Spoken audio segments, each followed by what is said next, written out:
Au lieu de se marier et de divorcer après, là, c'est pas mieux de prendre le temps de bien choisir la personne et d'être tranquille après.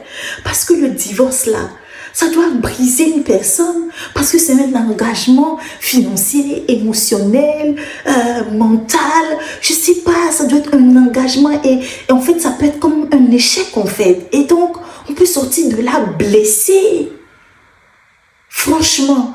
Donc, au lieu de se marier et divorcer, même s'il y a cette ouverture-là, il vaut mieux prendre son temps, de bien choisir et être tranquille après. Mais le problème de nous, les générations, c'est qu'on est une génération fast-food. Les choses vont vite avec nous. On rencontre la personne lundi, le mardi, on est déjà marié. Le mardi, on est déjà avec lui. C'est la solution la plus facile qu'on a trouvée. Parce qu'on sait que si ça ne va pas, on va divorcer. Mais non. Le divorce, ce n'est pas quelque chose à prendre à la légère. Le divorce, ce n'est pas quelque chose de rien du tout. Mais non, c'est quelque chose qui peut blesser une vie, en fait.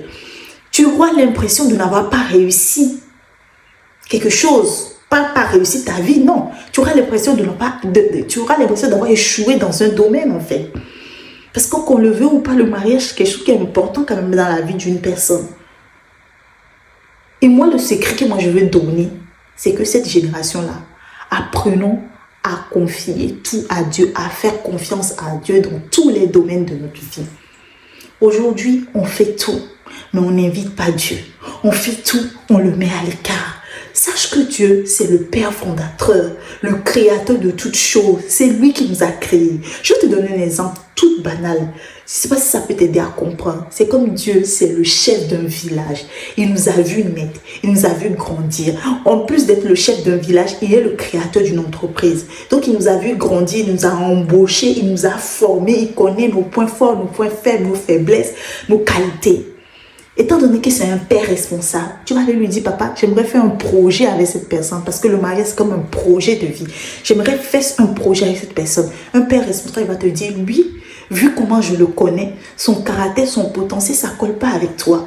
Vu comment je t'ai éduqué, comment je t'ai formé, ce que tu me montres, tes faiblesses, tes hauts et tes bas, ça ne colle pas. Et c'est pareil, Dieu. Et tu vas gagner du temps, tu ne vas pas faire des erreurs. C'est pareil. Confiez cet aspect de votre vie à Dieu. Vaut mieux prévenir que guérir. Ça ne sert à rien de divorcer à tout va. Prenons le temps et invitons Dieu. Et quand Dieu te dit go, il va t'armer. Pas parce que tu vas tomber sur quelqu'un de parfait, mais parce que lui, il est avec toi. Il t'a donné sa bénédiction. Sur le chemin, tu vas voir qu'il ne t'a pas menti.